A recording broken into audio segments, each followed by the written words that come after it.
Hello everyone. आज की class का आपका टॉपिक है कन्वल्जन या सीजर्स।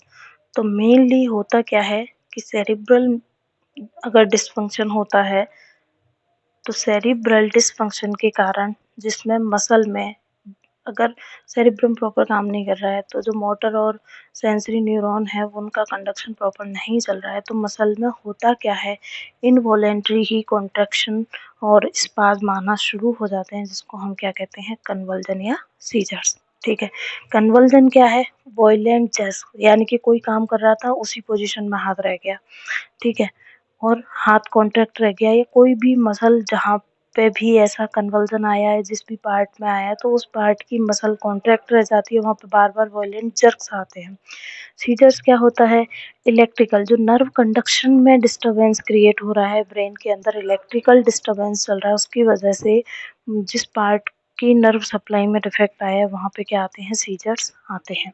कारण क्या रहेगा, इन्फेक्शन के कारण, जैसे अगर मेनिंजेस में इन्फ्लामेशन है या एंसेफेलाइटिस है पेशेंट को, या हेड इंजरी हुआ है, या सेरिब्रम में ट्यूमर है, या मेटाबॉलिक डिजीज जैसे ग्लूकोज लेवल डाउन हो गया तो ब्रेन को प्रॉपर जो है न्यूट्रिशन नहीं मिल रहा है, ऑक्सीजन नहीं मिल रही है, या टेम्परेचर बहुत ज़्यादा राइज हो गया, तो उस केस में मैंने पढ़ाया भी था आपको, हाइपरपैरेक्सिया में कन्वल्जन सीजर्स आते हैं, कोमा में चला जाता है, डेथ हो जाती है। सिम्टम क्या मिलेंगे, मसल में इनवॉलेंट्री स्पाज्म होगा। ठीक है, बॉडी एकदम रिजिड हो जाएगी, जॉ नीचे लटक जाएगा, क्लेंस्ड जॉ मिलेगा आपको, loss of bowel and bladder control, यानी कि यूरिन और जो डिफिकेशन का जो उसको मूवमेंट्स होते हैं उनको कंट्रोल नहीं कर पाएगा। ठीक है, और किडनी फेलियर भी हो सकता है, और टॉनिक क्लोनिक इसको कन्वल्जन फॉर्म में आते हैं। इन्वेस्टिगेशन में आप ईसीजी कराओगे, सीटी स्कैन कराओगे, एमआरआई कराओगे। मैनेजमेंट में सीजर्स के दौरान हमें पेशेंट की केयर करनी है, यानी कि पहले तो पेशेंट को हमें सेफ जगह पे ले जाना है, सेमी प्रोन पोजीशन में उसको लिटाना है, हॉस्पिटलाइज कराना है।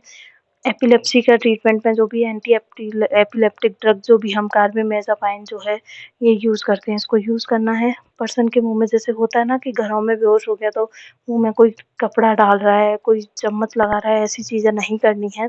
सफोकेशन को अवॉइड करना है क्योंकि ऑलरेडी वो ऑक्सीजन प्रॉपर बॉडी को नहीं मिल रही है। फिनोबार्बिटॉन है, प्रेडनिसोन है और प्रिमिडोम है, इन मेडिकेशन का हम यूज़ उस पेशेंट के अंदर कर सकते हैं।